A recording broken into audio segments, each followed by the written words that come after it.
परम पावन श्री वृंदावन धाम की भूमि पर परम पूज्य सदगुरुदेव भगवान द्वाराचार्य जगत गुरु निम्बारकाचार्य श्री मुकुंद देवाचार्य पीठाधीश्वर श्री राधेश्याम शरण देवाचार्य जी महाराज के मार्गदर्शन में विश्व प्रसिद्ध भगवान श्री कृष्ण की नगरी श्री धाम वृंदावन परिक्रमा मार्ग मिथिला कुंज आश्रम में निरंतर 24 घंटे अखंड श्री युगल नाम महामंत्र संकीर्तन 30 वर्षों से चल रहा है और अखंड अहर्निश 24 घंटे सदा श्री धाम वृंदावन में मिथिला कुंज में चलता रहेगा। आज विश्व भर में अनेकों मंदिर हैं, किंतु भागवत का कोई मंदिर नहीं है। तब हमारे पूज्य गुरुदेव के भजन संकल्प से ये भाव जागा कि श्री धाम वृंदावन में एक अलौकिक भागवत मंदिर बने, जिसमें वृंदावन आने वाले सभी भक्तगण एक साथ संपूर्ण भागवत श्लोक का दर्शन कर सकें। सदगुरुदेव के इस भाव को साक्षात करने के लिए विश्व में प्रथम बार श्री धाम वृंदावन मिथिला कुंज आश्रम में श्रीमद् भागवत महापुराण के 18,000 श्लोक शिलालेख लिखित भव्य दिव्य श्रीमद् भागवत महापुराण मंदिर बनने जा रहा है। आप सब भी इस दिव्य भागवत मंदिर में अपना तन मन धन से सहयोग कर श्री धाम वृंदावन में अक्षय पुण्य प्राप्त करें। एक श्लोक शिलालेख की सेवा राशि मात्र 5100 रुपए है, जिसमें आपके नाम से एक श्लोक शिलालेख पर लिखा जाएगा। इसी प्रकार से आप 2 श्लोक की दान राशि 11,000 रुपए, 5 श्लोक की दान राशि 25,000 रुपए, 11 श्लोक की दान राशि 51,000 रुपए और 21 श्लोक की राशि है 1,01,000 रुपए देकर अनंत पुण्य के भागी बन सकते हैं। कहा गया है कलयुग केवल नाम आधारा। हम सब भी श्री धाम वृंदावन में अपने नाम से या अपने पूर्वजों के नाम से या घर में समस्त विघ्न बाधाओं को दूर करने के लिए श्री धाम वृंदावन में अखंड संकीर्तन कराने का अलौकिक पुण्य प्राप्त कर सकते हैं। साथ ही आपके द्वारा प्रदान किया गया सेवा राशि से हरि नाम संकीर्तन के साथ साथ संतों का भोजन एवं गौ माता के लिए गौग्रास समर्पित किया जाएगा। आप निम्न राशि प्रदान कर सदस्यता ग्रहण कर सकते हैं। एक दिन का संकीर्तन राशि मात्र 1500 रुपए, एक माह का संकीर्तन राशि मात्र 15,000 रुपए, 12 माह की संकीर्तन राशि मात्र 21,000 रुपए से आपके नाम से निरंतर अखंड श्री युगल नाम हरि नाम संकीर्तन के साथ साथ साल के 12 माह में 12 दिन 12 संतों का भोजन गौग्रास आदि सेवाएं आपके मरणोपरांत भी चलते रहेंगे। अतः आप एक छोटा सा संकल्प लेकर हमसे जुड़ सकते हैं और श्री धाम वृंदावन मिथिला कुंज आश्रम में आप आजीवन सदस्य रहेंगे। आप वृंदावन में जब भी आएंगे तो आपके रहने की निशुल्क व्यवस्था रहेगी। Account number 158505001309। अकाउंट होल्डर नाम Mithila Kunj trust, RTGS, NEFT, IFSC code ICIC 00010117, branch Vrindavan. Mobile number 9410810861। UPI Mithila Kunj trust @ICICI। ये संस्था 80G के अंतर्गत कर मुक्त है, जिसके द्वारा आप अपने दान पर टैक्स की छूट प्राप्त कर सकते हैं। आपके दान राशि की रसीद आपको बाय पोस्ट संस्था द्वारा भेजी जाएगी। साथ में आपको संस्था का प्रमाण पत्र भी दिया जाएगा। आइए हम सब मिलकर इस दिव्य भागवत मंदिर में अपना तन मन धन से सहयोग कर श्री धाम वृंदावन में एक अलौकिक भागवत श्लोक मंदिर का निर्माण करें। अधिक जानकारी के लिए संपर्क करें और मिथिला कुंज आश्रम से जुड़ने के लिए फेसबुक, यूट्यूब और इंस्टाग्राम मिथिला कुंज ऑफिशियल पेज को फॉलो करें।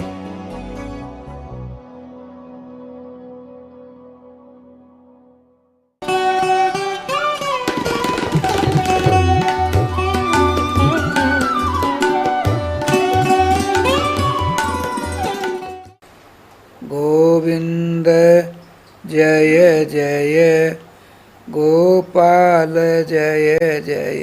गोविंद जय जय गोपाल जय जय। श्री राधा रमण हरि गोविंद जय जय। श्री राधा रमण हरि गोविंद जय जय। जय जय गोपाल जय जय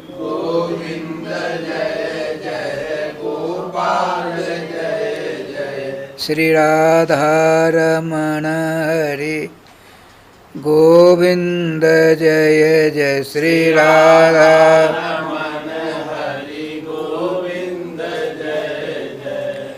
श्री राधा सर्वेश्वर भगवान की जय। श्री गुरुदेव भगवान की जय। सकल संत समाज की जय। श्री नाम संकीर्तन की जय।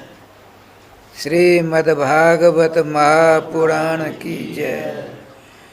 श्री हनुमान जी महाराज की जय। जय जय श्री राधे श्याम नाम महाराज की जय। जय जय श्री राधे श्याम नाम महाराज की जय।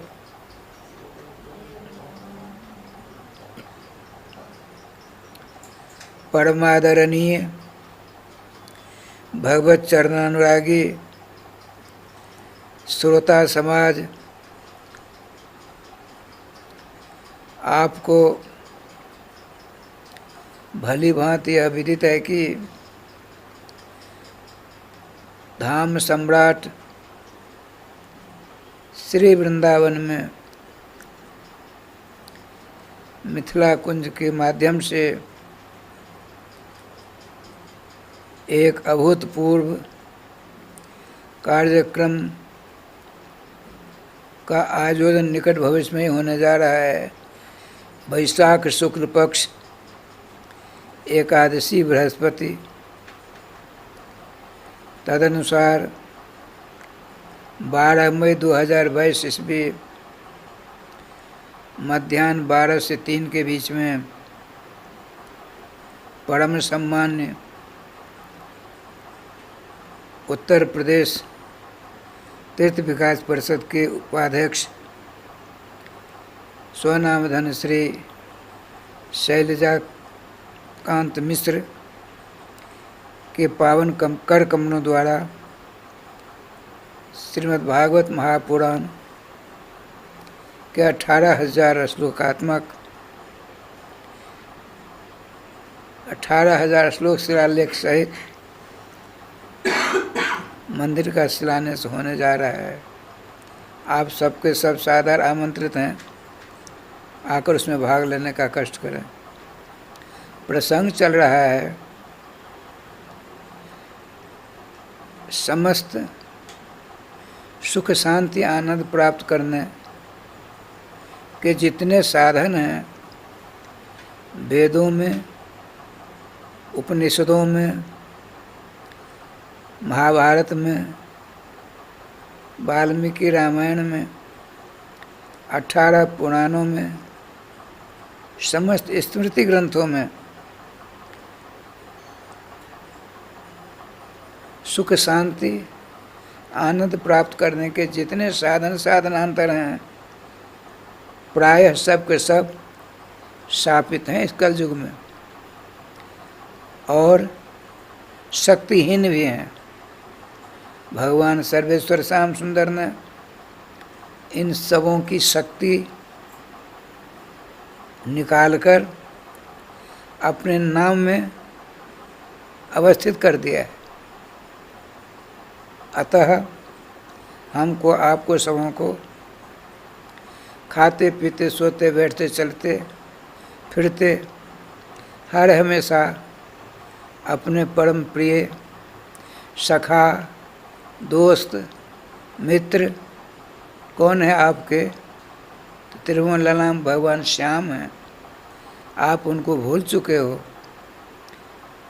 जितनी भी कथाएं होती हैं, सत्संग होता है, उन सबों में विस्मृति की स्मृति दिलाई जाती है।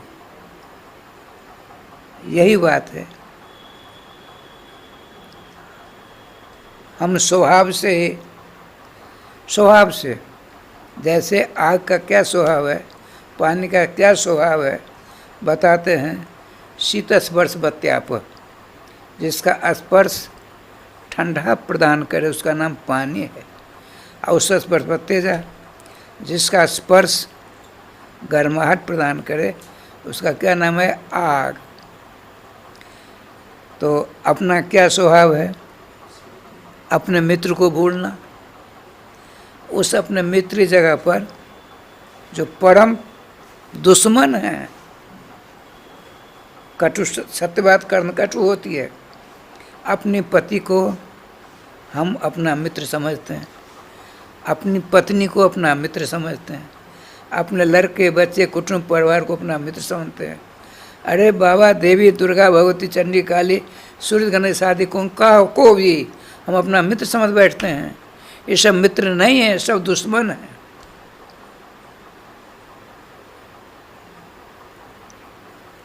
सत्यवाद कर्ण कटु हुआ करती है। अरे श्रीमद् भागवत महापुराण के 6वें स्कंध में स्वयं भगवान सर्वेश्वर श्याम सुंदर के अवतार भूत ऋषभदेव जी कहते हैं। ऋषभदेव जी का अवतार होता है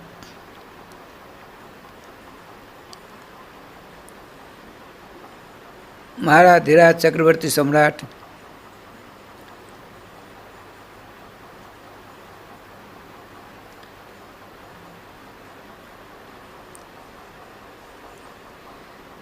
नाभि की पत्नी मेरु देवी के गर्भ से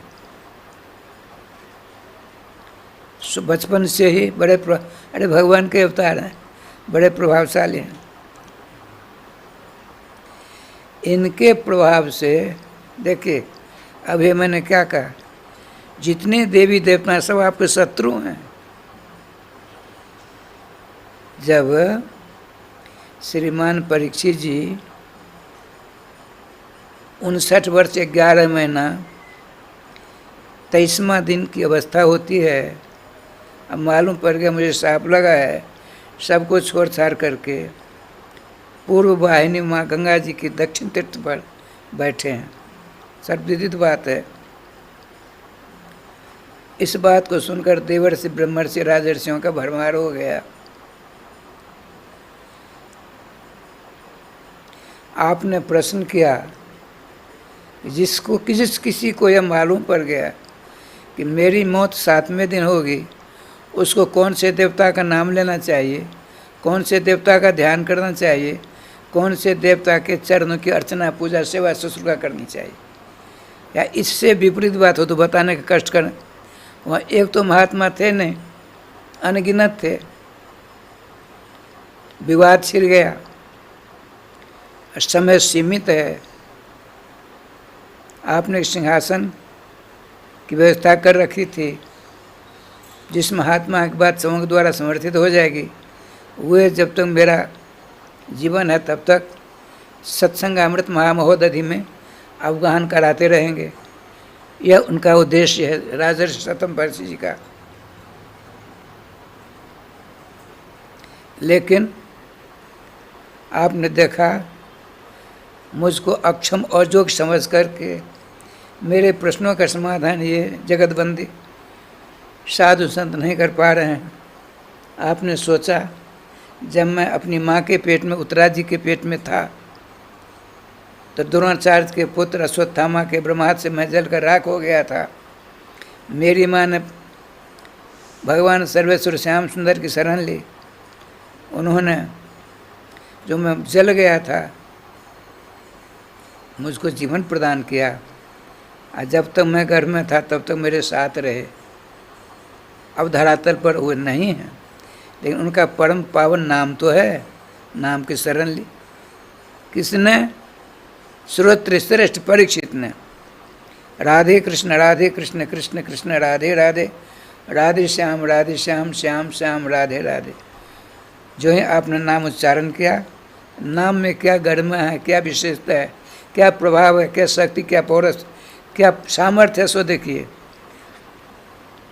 जो है आपने नाम लेना प्रारंभ किया, भगवान श्याम सुंदर के कर्णाकाश के द्वारा हृदय आकाश में ऐसे हलचल पैदा हो गई। आपने सोचा क्या किया जाए। ब्राह्मणों का शाप अमोघ होता है। अमोघ शब्द का अर्थ होता है न हन्यते भोगम बिना जस अमोघ, जिसका नाश बिना भोग से होता ही नहीं है। जितने भी शाप आदिक हैं, जितने भी पाप आदिक हैं, उनको आप वैदिक, तांत्रिक, आस्मृतिक अनुष्ठानों के द्वारा उनको छीन कर सकते हो, लेकिन ब्राह्मणों का शाप छीन नहीं हो सकता। अमोघ है, आपको भोगना ही पड़ेगा, इसमें दो राय नहीं है। तो भगवान ने क्या सोचा देखिए, भगवान के 4 अस्त्र विशेष हैं। गदा का नाम है कौमुदी, तलवार का नाम है नंदक, और धनुष का नाम है सारंग, और एक सर्वबीजी सुदर्शन चक्र। भगवान ने सोचा शमीक ऋषि के पुत्र श्रृंगी ऋषि के द्वारा प्रेरित ब्राह्मण का शाप आवेगा, मैं विष बुझे बाण की नोक के द्वारा उसको टुकड़े टुकड़े कर डालूंगा। भगवान ने सोचा, लेकिन तुरंत आपने सोचा नहीं नहीं, ये तो असंभव है। ब्राह्मण के शाप के सामने मेरा सारंग धनुष भी फेल है। तो आपने क्या सोचा देखिए, आपने सोचा मेरे भक्तराज, उत्तरा के लाडले लाल, अभिमन्यु के कुमार परीक्षित के सामने ब्राह्मण का शाप आवेगा, मैं नंदक नाम की तलवार से काट काट कर अलग कर दूंगा। फिर भगवान सोचते हैं मेरी नंदक नाम की तलवार ही फेल है, फिर क्या किया जाए। देखिए क्या सुंदर विचार। आपके सर्वश्रेष्ठ मित्र दोस्त कौन है, बात चल रही, ध्यान रखेंगे। हम और आप भूल गए हैं, तो वे आपको कभी नहीं भूलते। आपने सोचा दधीच ऋषि की हड्डी के द्वारा विनिर्मित वज्र को भी चकनाचूर करने की क्षमता मेरी कौमुदी गदा में, कौमुद की गदा में। जो ही ब्राह्मण का शाप भक्तराज परीक्षित की ओर आवेगा, मैं अपनी कौमुद की गदा से चूर्ण चूर्ण कर डालूंगा। फिर भगवान सोचते हैं ना, ये तो संभव नहीं, गदा भी फेल है। अब सर्वांतिम सुदर्शन महाबाहु कोट सूर्य समप्रभ, एक सूर्य की प्रखर गर्मी से हम लोग परेशान हो रहे हैं, और अनगिनत करोड़ों सूर्य की आभा प्रभा कांति से युक्त सुदर्शन चक्र। भगवान की दृष्टि उसके ऊपर गई, ये सुदर्शन चक्र सक्षम है ब्राह्मण के शाप से राजर्षि परीक्षित, भक्त प्रवर परीक्षित का कल्याण कर सकते हैं। आपने कहा ना, ये भी असंभव है। अब भला बताइए, जब भगवान सर्वेश्वर विचार कर इन अपने अमोघ चारों अस्त्र शस्त्र को निकम्मा, निष्प्रभ और समर्थ समझा, अब क्या किया जाए। समस्या उठ खड़ी हुई भगवान के सामने भी। देखिए, जब कभी समस्या रामकृष्ण सामने खड़ी होती है तो गुरु जी के पास नहीं जाते हैं, क्या करते, नाम की शरण ले लेते हैं, नाम का जाप करते हैं।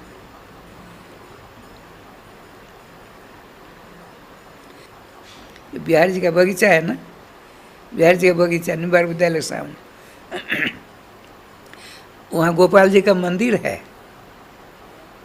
और हरगुलाल जी के हवेली के द्वारा संचालित है। श्रेष्ठी प्रवर हरगुलाल जी थे, साधु संतों की बड़ी सेवा की। आज भी ऐसी व्यवस्था है, उन्हीं के द्वारा श्री बांके बिहार जी और श्री जी का मंदिर बरसाना, इन दोनों की सेवा अक्षुण्ण रूप से चल रही है, जिसमें उन्हीं का हाथ नहीं है, भारतवर्ष के बड़े बड़े सेठों का हाथ है उसमें। वो बहुत बड़े ब्रजराज के उपासक थे श्री हरगुलाल जी महाराज। तो श्री बांके बिहार जी के बगीचा में श्री गोपाल जी का मंदिर आज भी है। मैंने जिनसे भागवत पढ़ा उनकी कथा होने वाली थी। मैंने सोचा साप्ताहिक कथा सुनूंगा तो बहुत लाभ होगा, तो आज समझिए रोज जाता समय से पहले। बड़ी भीड़ होती सेठ साहूकारों की, लेकिन 2:30 बजे से कथा होती, भीड़ खूब चकाचक, 6 बजते बजते सब चले जाते, सब चले जाते।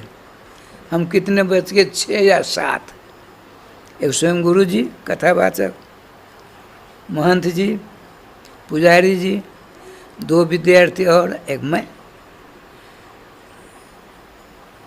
9 साढ़े 9 बज गए, आरती हुई।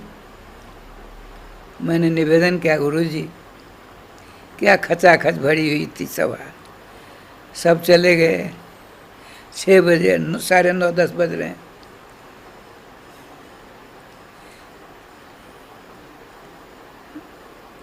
छः के बाद की कथा का लाभ तो उन लोगों को नहीं मिला। उनका लाला सुन, देखो उनको कथा सुनाने नहीं हम आते हैं। गोपाल जी बैठे हैं, उनको कहीं आना जाना नहीं है, वो हमारे पक्के श्रोता है, मैं उनका वक्ता हूँ। राधे राधे, लोग आवे जाए उसके मैं परवाह नहीं। तो वो कहा करते थे,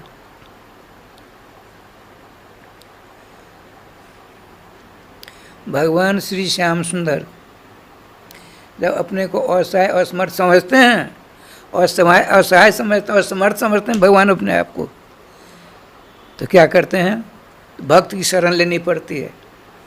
तब भक्त उनमें नाम का महात्म जब अच्छी तरह समझाते हैं तो नाम लेते हैं। वे परम ब्रजवासी थे, वो ये होली गली के रहने वाले थे, उनके 2 बच्चे थे, परम पवित्र आत्मा ब्रह्मर्षि श्री नतीलाल शर्मा। तो भगवान श्री कृष्ण ने सोचा मेरे सारे अस्त्र शस्त्र फेल हो जाएंगे, वो गए। अब भक्तराज ने मेरे नाम की शरण ली है, इसका कल्याण तो करना ही है, तो क्या करना चाहिए, तो नाम की शरण लेते हैं। नाम भगवान ने नामी श्री कृष्ण के हृदय में इस प्रकार से स्फूर्ति प्रदान कर दी। क्या प्रदान की, सुनिए। आपने सोचा, भगवान ने सोचा, क्या सोचा, साप वाणी से दिया जाता है, हाथ से नहीं दिया जाता, मस्तक से नहीं दिया जाता, नेत्र से नहीं। आप अपने किसी अंग से साप किसी को नहीं दे सकते, न आशीर्वाद दे सकते, संभव है। तब भगवान ने सोचा ये जो हमारे बाहरी अर्थशास्त्र हैं स्वतः फेल हैं, तो मुझको क्या करना चाहिए। ऋषि प्रवर समीक ऋषि के पुत्र श्रृंगी ऋषि ने भक्तराज पांडु कुलभूषण परीक्षित जी को शाप दिया है, सप्तमेहिनी त्वाम दंक्षति, अच्छा 7वें दिन तुमको काट खाएगा, 7वें दिन सायंकाल की बेला में। अब देखिए कहाँ, बिहार में सहरसा जिला में, दरभंगा मधुबनी सहरसा जिला में कोसी नदी आजकल बहुत दूर है, हस्तिनापुर से लगभग 1400 किलोमीटर है।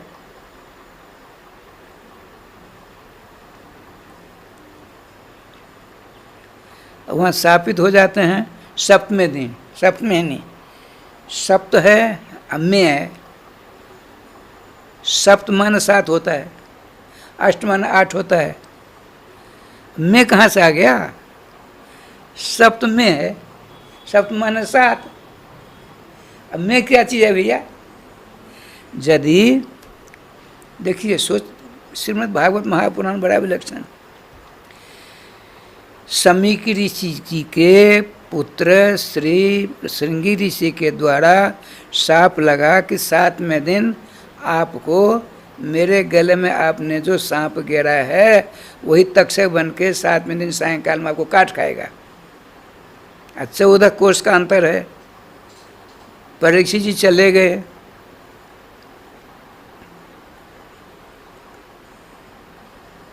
समीक ऋषि अपने दोस्त शिष्य को भेजते हैं। अब वहाँ वे जब मुकुट रखते हैं, सारा दृश्य सामने आ गया। मेरे जैसा कुलाधम, क्षत्रियाधम पांडुवंश किसी ने जन्म ही नहीं लिया। मैंने एक ब्रह्मलीन महात्मा समीक ऋषि गले में सांप गेर दिया। जब तक मुकुट था तब तक ज्ञान नहीं रहा। आज जब मुकुट रखते हैं तुरंत सारा दृश्य सामने आता है। अब क्या करता, उनकी पत्नी इरावती राजरानी खड़ी हैं, मुकुट रखना चाहते हैं, लेकर रख देती हैं। जो ही सारा दृश्य आ गया, तुरंत म्यान से तलवार निकाली, दाएं हाथ से बाएं हाथ को दिया। अब इस हाथ को काटने वाले हैं। रानी साहबा ने देखा अनर्थ हो जाएगा, तुरंत अपना हाथ पकड़ लिया। स्वामी क्या करते हो? देवी तुम तो जानती हो मैं पांडुकुल में जन्म लिया हूँ। पांडुकुल में मेरे जैसा कोई दूसरा कलंक ही नहीं है। हमने कलंक लगा दिया पांडुकुल में। एक समीक ऋषि नाम के महात्मा श्री जुगल सरकार के ध्यान में मस्त। अब मुझे लगी प्यास, मैंने जल मांगा, नहीं दिया, तो एक सांप को उठाकर मैंने उनको गले में गिर दिया। कितना बड़ा अनर्थ कर डाला मैंने। इसी हाथ से किया है, इसलिए इसको काट करके प्रायश्चित करना चाहता। राजर्षि सत्यम परीक्षित अपनी पत्नी इरावती से कहती हैं, उनका सुनिए, आप अपने आप दंड देने के अधिकारी ही नहीं हो।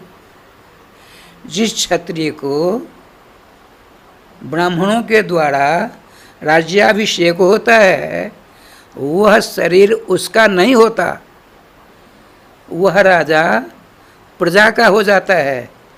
यदि गलती करता है राजा तो प्रजा के द्वारा दंड विधान होगा, उसको भोगना पड़ेगा। आपने ये कैसे सोच लिया आप अपने हाथ को दंड दे रहे हो? ये तो डबल अपराध हो रहा है। एक अपराध हो गया महात्मा के गले में सांप दिया, और दूसरा अपराध आप अपने आप को समर्थ समझते हो। आप तो प्रजा के अधीन हो। ऐसा है स्वामी, रातों जैसे तैसे काटिए, सवेर प्रजा को आहूत करके सारी व्यवस्था उनके सामने रखेंगे। जैसा दंड प्रजा विधान करेगी वैसा हम भोगेंगे। बहुत सुंदर उत्तर मिला। ये बात हो ही रही थी, इतने में श्याम ऋषि श्यामुख गौरव नाम के दोस्त अपने शिष्य को समीक ऋषि ने भेजा, जल्दी जाओ अनर्थ होने वाला है। वहाँ राजा श्याम डोरीवान थे, उनका अभी नहीं जा सकते आप। बोले देखो मैं नहीं जा सकता, आप यह मेरा संवाद पहुंचा दो कि मैं कोसी नदी के किनारे ब्रह्मलीन महात्मा समीक ऋषि के 2 शिष्य हैं, उनसे कुछ कहना चाहते हैं, बहुत बड़ा अनर्थ घटने वाला है, यह मेरा संवाद उनके पास पहुंचा दो। बड़ी तेजी में जाते हैं, उनके हाथ में तलवार है। पति पत्नी का संवाद ही चल रहा था। ऐसे इस बात एक महात्मा समीक ऋषि का आश्रम में 2 ब्रह्मचारी आए, तुरंत तलवार को म्यान में रख करके बड़ी तेज में गए। राजा श्याम जी दोनों के चरणों में मस्तक रखा, देखिए सिंहासन बिठाया, यथासमय पूजा की। कहा महात्मन हम तो बड़े अपराधी हैं, आपका मेरे ऊपर यहाँ आने का कष्ट कैसे किया? अरे सुनिए, जो होना था सो हो गया, गतिर धातुर दुरत्रया। विधाता की क्या इच्छा है वो तो विधाता जाने, लेकिन मेरे गुरु भ्राता के द्वारा आपको साप लग गया है। 7वें दिन आपको राधे राधे होना है। राधे राधे माने मरना है। राधे राधे राजन, हमको हमारे गुरुजी ने यह संवाद लेकर आपके पास भेजा था, अब आप जानो, आपका काम जाने। राजा श्याम जी इतनी प्रसन्नता होती, आजकल के यदि कोई होता दोनों को 2-2 टुकड़े नहीं कर देते।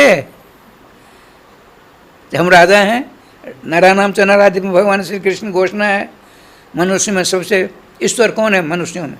तो राजा। और उसको तुम साफ देने वाले कौन? तो पहले दोनों ब्रह्मचारियों को कलम कर दे तो उसके बाद वहाँ जाते, लेकिन नहीं, उन दोनों ब्रह्मचारियों के चरणों का प्रक्षालन किया, चरणामृत लिया, राजमहल में फैल छिड़काव कराया और खूब अच्छी तरह सेवा सुरा कर भेज दिया। देखिए, अब आपने सोचा छोड़ छाड़ के चला जाऊंगा, अपराधी और हो जाऊं। भारतीय संविधान के आधार पर राष्ट्रपति से ज़्यादा प्रभाव कानून प्रधानमंत्री के पास होता है ना। राष्ट्रपति तो वर्ग का स्टाम्प समझो, प्रधानमंत्री सब कुछ करता है। ऐसे संविधान हमने सुना है। आप लोगों को पता होगा, मैं रेडियो सुनता हूँ। इंदिरा जी का शरीर पूरा हो गया बेअंत सिंह के द्वारा, किसी प्रकार से अपने रक्षक के द्वारा। यह सूचना सर्वप्रथम हमने सुना है BBC लंदन के द्वारा। तुरंत उसको बंद कर दिया गया। करीब 2.5 घंटे लगे। जब उनके बड़े पुत्र आकर के शपथ, प्रधानमंत्री पद का शपथ ग्रहण करते हैं, राजीव गांधी नाम था शायद, उसके बाद भारतीय संविधान के आधार पर भारत की प्रधानमंत्री तत्कालीन इंदिरा गांधी मृत घोषित की गई। सबको पता होगा। यहाँ ये उन दिनों में 62-63 करोड़ जनसंख्या थी यहाँ। आज लगभग 139-40 करोड़ लगभग बताते हैं। भला बताइए, अब वो परीक्षित जी कौन? सर्वांतिम चक्रवर्ती सम्राट। छोटे से भारत जैसा नहीं, चक्रवर्ती सम्राट की क्या परिभाषा है ब्रह्मवैवर्त पुराण में? 80 करोड़ योजन कोष भूमि पर जिसका राज हो उसको चक्रवर्ती सम्राट कहते हैं।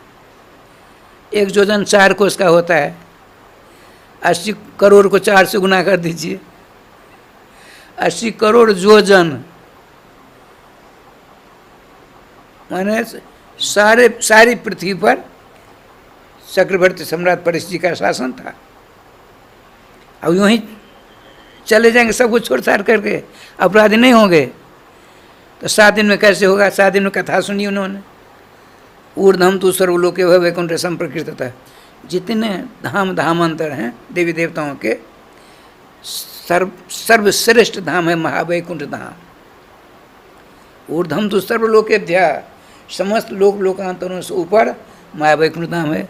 तत्वपि 50 कोटि योजन ऊपरी गोलोक प्रतिष्ठित सर्वधाम नमस्कृत गोलोक धाम है। गोलोक धाम से ऊपर 50 करोड़ योजन कोष, 1 योजन 4 कोष का, 50 करोड़ योजन कोष अर्थात 2 अरब कोष ऊपर गोलोक धाम है। आकाश में ये तो विशेषता है राजस्थान जी। अब बिरजा नदी चारों तरफ से है, खाई के समय बिरजा नदी। वहाँ 1-2 नहीं 16 दरवाजे हैं। 16 दरवाजों के अंत में एक प्रासाद है। प्रासाद माने मकान की छत। वहाँ 2 सिंहासन हैं। एक सिंहासन पर श्यामा जी विराजमान है।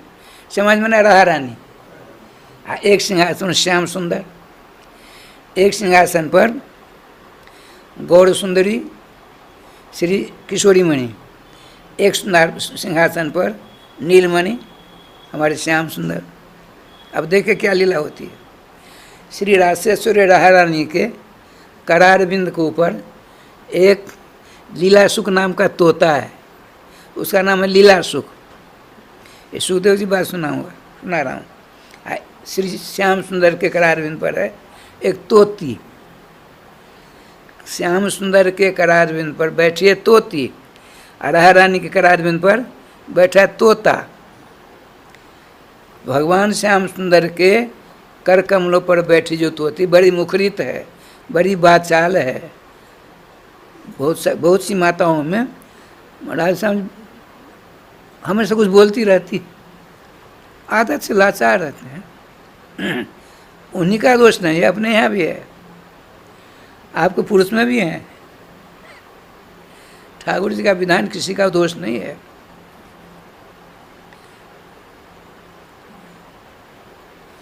तो भगवान श्री कृष्ण के करार पर बैठी तोता से कहती है, हम तुमसे शास्त्रार्थ करना चाहती हैं।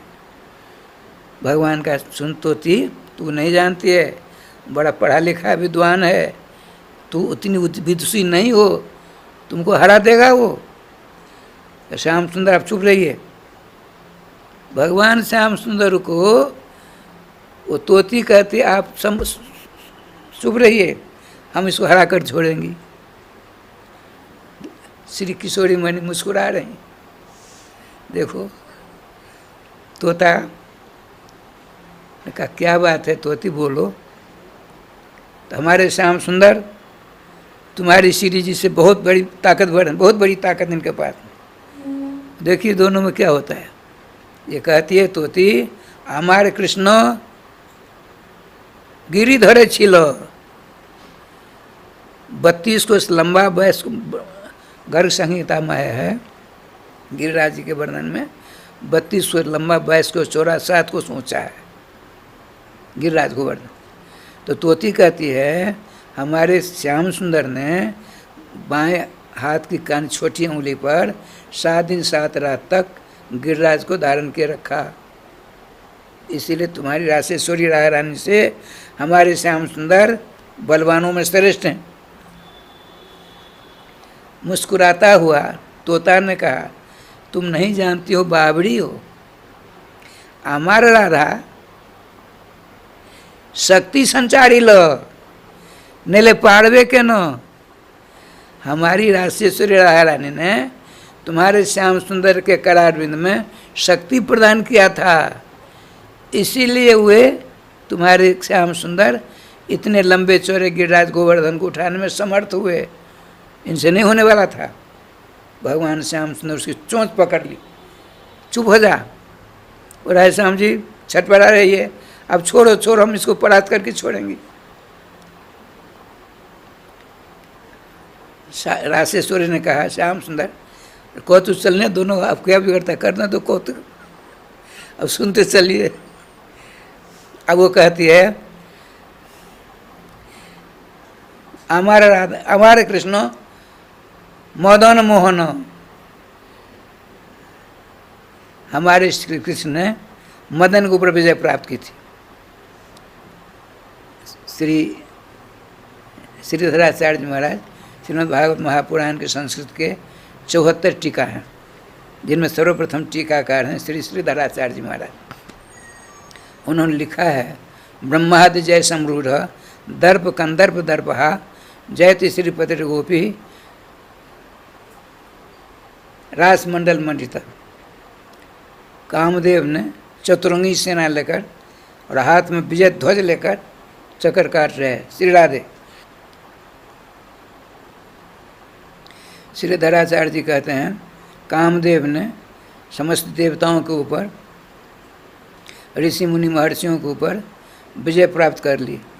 अब वह सर्वविजयी अपने को घोषित करना चाहता है कामदेव। श्रीधराचार्य कारक लिखते हैं, कार्य का देवर्षि ब्रह्मर्षि राजर्षि देव समुदाय,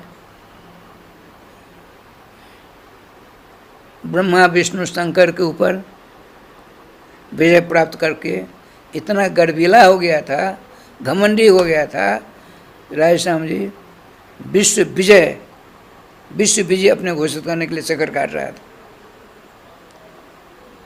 इतने में न जाने कहाँ से हमारे देवर्षि नारद जी का नाम, नारद जी शब्द का अर्थ होता है नारद।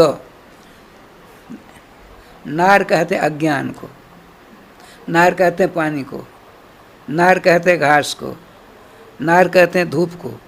प्राकृतिक अर्थ होता है नारायण है ना, नारम जलम तस्मिन् ऐनम निवासतम जसो नारायण, नारम अज्ञानम, हमारे आपके अंदर अज्ञान का जो बहुत बड़ा पहाड़ है आपके हृदय में, उसको अपने अपने उपदेश रूपी कैंची के द्वारा भगवान नारद जी तिल के समान टुकड़े टुकड़े करके बाहर फेंक दे, उस अज्ञान की जगह ज्ञान का प्रकाशित कर दे।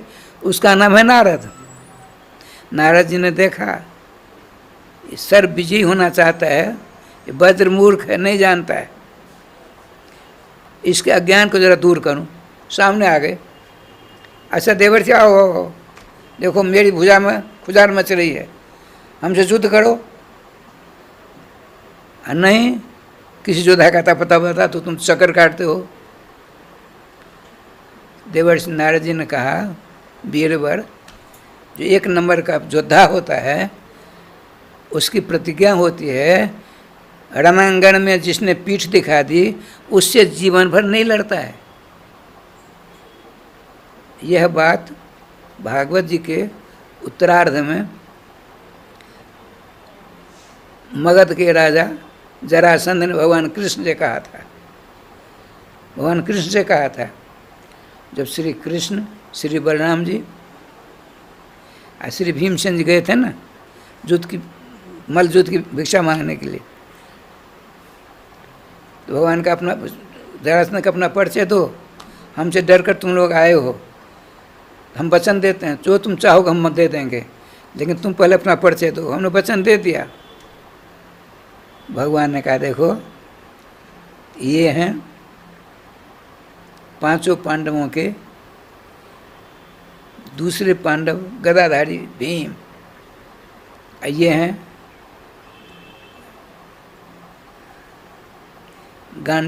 गांडीवधारी अर्जुन, अब मुझको तुम समझो चिरशत्रु कृष्ण, हमको मल्ल युद्ध की भिक्षा दो। तो उच्च जहाज, मुझे लिखा उच्च जहाज है, जोर से हंसा। अरे सुनो सुनो, मेरी प्रतिज्ञा है, जिसने रणांगण में पीठ दिखा दी उसे युद्ध नहीं करते हम। तुम तो रणछोड़ हो गए हो, हमसे डर के मारे भक्त न जाने कहाँ चले गए, तो तुम तो अजोग हो, हम तुमसे युद्ध नहीं कर सकते। अनफिट कर दिया राधे से। अर्जुनों ने भगत योद्धा, अर्जुन से बच्चा है वो क्या हमसे युद्ध करेगा। हाँ, भीमो तुल बलो ममो, भीम मुझसे युद्ध कर सकते। भगवान के नारद जी क्या कहते हैं, देखो तुमने हमको कितनी बार पटका मारा है, झटका मारा है, उठा उठा कर पटका है, आप फिर मुझसे युद्ध करना चाहते हो। अच्छा ठीक है, यदि कहो तो हम दो चार भजन सुना सकते हैं। नहीं, भजन सुनने का समय नहीं है, कि योद्धा का पता बता दो। देखिए श्रीमान श्रीधराचार्य जी कहते हैं, इसके गर्वीले कामदेव की बात सुनकर नारद जी ने भगवान का नाम स्मरण किया, प्रभु मैं कुछ गलती करने जा रहा हूँ, क्षमा करेंगे। आपने कहा सुनो, एक 6.5 पौने 7 वर्ष के अवस्था का बच्चा है, श्यामला सलोना सुंदर स्वरूप है, उसका नाम कृष्ण मदन मोहन बांके बिहारी आदि है। आज जमुना वृंदावन में जमुना जी का तट, वहाँ बंसी का वट है, उस पेड़ के नीचे श्यामला सलोना पीताम्बरधारी मोर मुकुटधारी हाथ में वेणु लेकर के वेणु बजा रहा है। उसको तुमने यदि परास्त कर दिया तो सर्व विजयी तुम हो जाओगे। नारद जी, आप एक बच्चा युद्ध करने के लिए हमसे कहते हो, बच्चा युद्ध होता है बलाबल में, अरे तुम जाओ ना, यदि युद्ध करना नहीं चाहे तो मेरा नाम ले लेना, मैं तुमको बहुत बड़े योद्धा का पता बता रहा। राधेश्याम जी इतनी प्रसन्नता हुई, अपनी पत्नी के पास जाकर कहा, आज मेरी मनोकामना पूर्ति होगी। रति देवी और श्री कृष्ण परम भक्ता थी, वो नारद जी की शिष्या थी, उसका चरण पकड़ लिए कि हे प्राण वल्लभ, वहाँ मत जाइए, वहाँ जाओगे आप बहुत बड़ी दुर्दशा होगी आप। तुम मेरी पत्नी होकर ऐसी बात बोलती हो, मेरा अशुभ सोचती हो, सावधान। राधे श्याम जी, देखिए क्या लीला होती है। तोती कहती है हमारे कृष्ण मदन मोहन, मदन के ऊपर विजय प्राप्त की ना, उस पर बात चला रहा हूँ। वो आता है, सारी चतुरंगी सेना को जमुना जी की पल्ली पार स्वयं आया। भगवान श्री कृष्ण बड़े आनंद से तमाल पेड़ के नीचे बैठे हैं, मुस्कुरा रहे हैं। छोटी सी अवस्था है, श्यामला सलोना सुंदर स्वरूप है, काले काले घुंघराले बाल है, उन्नत भाल है, लंबी लंबी आँखें हैं, तोता के समान नाच कह रहे श्याम जी, दर्पण के समान सुचिकन कपोल हैं, समूह कर्णों दोनों कान बराबर हैं, लाल लाल होठ हैं, चिबुक में गड्ढा है, दर्पण के समान सिरा दे, शंख के समान आपकी ग्रीवा है, आजान लंबित भुजाएं हैं, पर आपके शरीर मंगल में विग्रह से दसों दिशाओं को सुभाषित कर रही है, खुशबू निकल रही है। वो आया, इनके प्रभाव को देख कर ऐसा समझी, साष्टांग लंबी दंडवत कर ली, लंबी दंडवत लठिया के समान। भगवान ने कहा आओ मदन देव, आओ आओ बैठो बैठो। उसने सोचा इसको मेरी सूचना किसने दी? नारद जी तो व्याह ही नहीं है, दूसरी दिशा चले गए। तो आपने कहा देखिए हम एक उद्देश्य से आए हैं आपके पास, आपका नाम कृष्ण है, हम मेरा नाम, मुझको ही कृष्ण कहते हैं, बहुत सारे मेरे नाम हैं, कृष्ण नाम सर्वश्रेष्ठ है। राधे श्याम राधे श्याम। भगवान के करोड़ों नाम का जाप करो, उसमें जो फल मिलेगा वह फल एक बार श्री कृष्ण नाम से होगा। गर्ग संहिता में लिखा है, नंद बाबा ने पूछा श्री कृष्ण नाम उच्चारण करने कोई फल मिलेगा? तो क्या कहते हैं गर्गाचार्य जी, नाम नाम भगवतो नंदो कोटि नाम स्मरण नरः तत्फलं लभते नूनम कृष्ण स्मरण न जात। भगवान के अनेक नामों का करोड़ों बार उच्चारण करने से जितना फल मिलेगा उतना फल एक बार श्री कृष्ण नाम उच्चारण करने से मिलता है, एक बार। राधे राधे। तो मैंने कहता हूँ वैद्य का विदु, वेद के तत्व को जानने वालों का अकाट्य सिद्धांत है। गर्गाचार्य क्या बढ़िया मोहर लगाते हैं। कैसे आए? हम आपसे युद्ध करने आए हैं, मेरा नाम मदन, हमने सबों को विजय प्राप्त कर लिए, देवर्षि ब्रह्मर्षि राजर्षि मध्यदेव ब्रह्मा विष्णु शंकर सबों को परास्त कर दिया हमने। आपने कहा मैं तो बहुत छोटा हूँ, आप बहुत बड़े अतिरथियों के अतिरथी हो, अब मैं देखो आपसे कितना छोटा हूँ, मैं कितना सुकुमार हूँ, मैं लड़ना तो नहीं जानता, मैं देखो वेणु बजाता, बंसी बजाता, मुरली बजाता। राधे राधे राधे। इति वेणु रवम राजन सर्वभूत मनोहरम होता है, बताते हैं।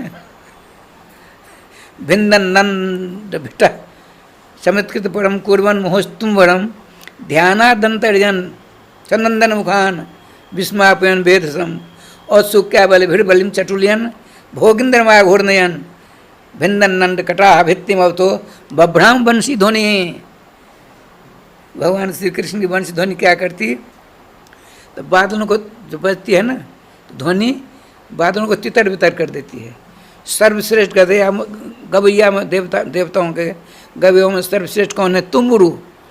उसके दिमाग में चक्कर पैदा कर देती है। ये कौन सा राग रागिनी है? कौन सी रागिनी है? तो ब्रह्मा की सृष्टि की नहीं है। उनके दिमाग में नौजन टनक पैदा हो गई। इतना ही नहीं है, ध्यानादंतर्जन सनंदन मुखान सनक सनंदन सनातन सनत कुमार समस्त इंद्रियों को अपने अधीन में करके मन को अक्षर ब्रह्म के चरणों में लगाना चाहते हैं, लेकिन विस्मय के सागर में गोता खाने लगे। ये बंसी ध्वनि ने उनको परेशान कर डाला, ध्यान से बहिर्मुख कर दिया। अब विस्मापन वेदसम, वेदस कहते ब्रह्मा जी को।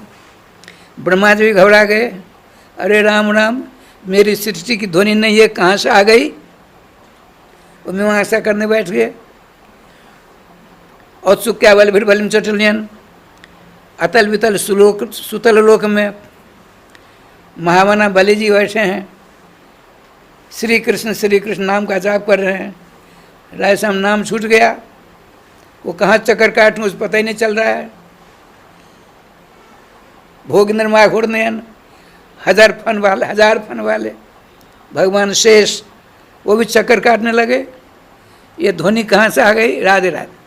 ये ध्वनि कहाँ से आ गई?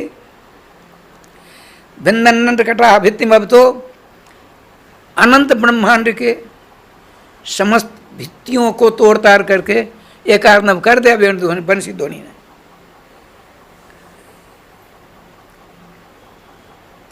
भगवान का मैं लड़ना तो नहीं जानता, बंसी वेणु मुरली बजाना जानता हूँ। देखिए, हमको नारद बाबा ने भेजा आपके से युद्ध करने के लिए आपसे। अच्छा, नारद जी ने भेजा तो उनकी बात माननी पड़ेगी, नारद बाबा की बात तो माननी पड़ेगी। राधे राधे राधे राधे।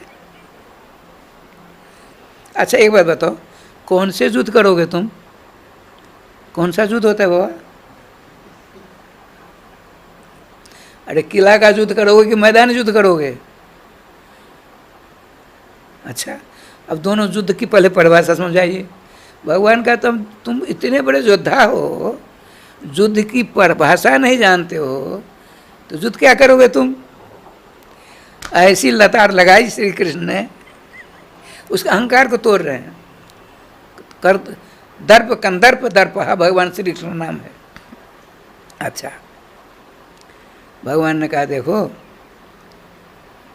2 प्रकार के युद्ध होते हैं।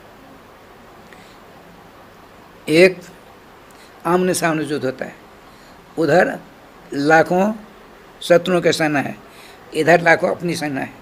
दोनों में युद्ध होता जो विजयी होता है परास्त करने वालों को समाप्त कर देता है। एक होता है किला युद्ध, किला में बाहर शत्रु ने विजय प्राप्त करने के लिए किला पर आक्रमण किया तो भीतर से ही आक्रमण कर उसको परास्त कर देते हैं। देखो, मैं पद्मासन लगाकर बैठूंगा, तुम अपनी सारी सेना को हमारे ऊपर छोड़ना। यदि मेरा मन विचलित हुआ, तुम विजयी हुए, मैं हार गया। यह है किलाबंदी युद्ध। अब मैदान युद्ध, अनंत गोपियों के साथ अकेला मैं कृष्ण रहूँगा, उसमें मेरा मन कहीं विचलित हो गया तो तेरी विजय मेरी हार। अब तू बता कौन सा युद्ध करना चाहता है? कहा महाराज, मैंने किला के बहुत सारे युद्ध किए, मैदान युद्ध आज तक नहीं किया, मैदान युद्ध करने का विचार है। कहा ठीक है। राजपंचादी में आया है, देखिए, भगवान श्री कृष्ण के पुत्र हैं श्री प्रद्युम्न जी, वो कामदेव का अवतार माने जाते हैं। तो पिता के शयन कक्ष में पुत्र का प्रवेश नहीं होता है, पुत्र भी युवक होता है, उसका प्रवेश नहीं होता है। भगवान से सुखदेव जी तो सुखदेव जी हैं। भगवान ने कहा दिया, आश्विन शुक्ल पक्ष पूर्णिमा के दिन, शरद पूर्णिमा के दिन हम आनंद गोपियों के साथ जमुना के पावन तट पर रासलीला रचाएंगे, उसमें आकर तुम वार करना। यदि मेरा मन विकृत हो गया तो तेरी विजय मेरी हार, और नहीं भैया यदि मेरा मन विकृत नहीं हुआ तब तो कहता है मेरी हार, आपकी विजय। राधे राधे। ठाकुर जी का विधान देखिए। वो आया, रति भी आ गई हैं कि आज इनकी खैर नहीं है, हमारे प्राण बल्लभ से रात ठान रखी है, इनका अनिष्ट होना है। अब जो आने वाला था, भगवान ने क्या किया? मूल में लिखा है, उत्तम भयन रजपति मडमयान चकार है, उत ऊपर स्तंभ है मासो। कामदेव को आकाश में स्तंभित कर दिया भगवान ने, स्तंभित। आपको पता होगा जब चमन ऋषि ने, अब राधेश्याम जी समय हमारा समाप्त हो गया,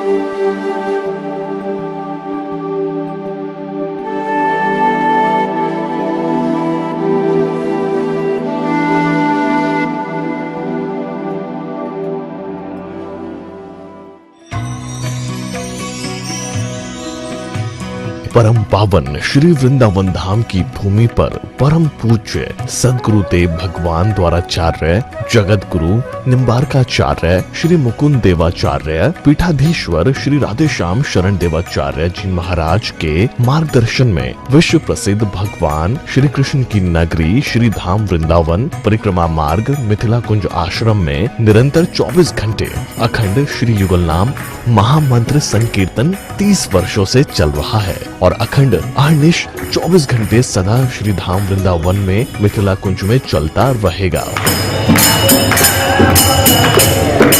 आज विश्व भर में अनेकों मंदिर हैं, किंतु भागवत का कोई मंदिर नहीं है। तब हमारे पूज्य गुरुदेव के भजन संकल्प से ये भाव जागा कि श्री धाम वृंदावन में एक अलौकिक भागवत मंदिर बने, जिसमें वृंदावन आने वाले सभी भक्तगण एक साथ संपूर्ण भागवत श्लोक का दर्शन कर सकें। सदगुरुदेव के इस भाव को साक्षात करने के लिए विश्व में प्रथम बार श्री धाम वृंदावन मिथिला कुंज आश्रम में श्रीमद् भागवत महापुराण के 18,000 श्लोक शिलालेख लिखित भव्य दिव्य श्रीमद् भागवत महापुराण मंदिर बनने जा रहा है। आप सब भी इस दिव्य भागवत मंदिर में अपना तन मन धन से सहयोग कर श्री धाम वृंदावन में अक्षय पुण्य प्राप्त करें। एक श्लोक शिलालेख की सेवा राशि मात्र 5100 रुपए है, जिसमें आपके नाम से एक श्लोक शिलालेख पर लिखा जाएगा। इसी प्रकार से आप 2 श्लोक की दान राशि 11,000 रुपए, 5 श्लोक की दान राशि 25,000 रुपए, 11 श्लोक की दान राशि 51,000 रुपए और 21 श्लोक की राशि है 1,01,000 रुपए देकर अनंत पुण्य के भागी बन सकते हैं। कहा गया है कलयुग केवल नाम आधारा। हम सब भी श्री धाम वृंदावन में अपने नाम से या अपने पूर्वजों के नाम से या घर में समस्त विघ्न बाधाओं को दूर करने के लिए श्री धाम वृंदावन में अखंड संकीर्तन कराने का अलौकिक पुण्य प्राप्त कर सकते हैं। साथ ही आपके द्वारा प्रदान किया गया सेवा राशि से हरि नाम संकीर्तन के साथ साथ संतों का भोजन एवं गौ माता के लिए गौग्रास समर्पित किया जाएगा। आप निम्न राशि प्रदान कर सदस्यता ग्रहण कर सकते हैं। एक दिन का संकीर्तन राशि मात्र 1500 रुपए, एक माह का संकीर्तन राशि मात्र 15,000 रुपए, 12 माह की संकीर्तन राशि मात्र 21,000 रुपए से आपके नाम से निरंतर अखंड श्री युगल नाम हरि नाम संकीर्तन के साथ साथ साल के 12 माह में 12 दिन 12 संतों का भोजन गौग्रास आदि सेवाएं आपके मरणोपरांत भी चलते रहेंगे। अतः आप एक छोटा सा संकल्प लेकर हमसे जुड़ सकते हैं और श्री धाम वृंदावन मिथिला कुंज आश्रम में आप आजीवन सदस्य रहेंगे। आप वृंदावन में जब भी आएंगे तो आपके रहने की निशुल्क व्यवस्था रहेगी। Account number 158505001309। अकाउंट होल्डर नाम Mithila Kunj trust, RTGS, NEFT, IFSC code ICIC 00011017। Branch Vrindavan.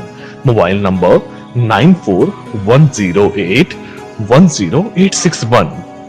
UPI Mithila Kunj trust @ICICI। ये संस्था 80G के अंतर्गत कर मुक्त है, जिसके द्वारा आप अपने दान पर टैक्स की छूट प्राप्त कर सकते हैं। आपके दान राशि की रसीद आपको बाय पोस्ट संस्था द्वारा भेजी जाएगी। साथ में आपको संस्था का प्रमाण पत्र भी दिया जाएगा। आइए हम सब मिलकर इस दिव्य भागवत मंदिर में अपना तन मन धन से सहयोग कर श्री धाम वृंदावन में एक अलौकिक भागवत श्लोक मंदिर का निर्माण करें। अधिक जानकारी के लिए संपर्क करें और मिथिला कुंज आश्रम से जुड़ने के लिए फेसबुक, यूट्यूब और इंस्टाग्राम मिथिला कुंज ऑफिशियल पेज को फॉलो करें।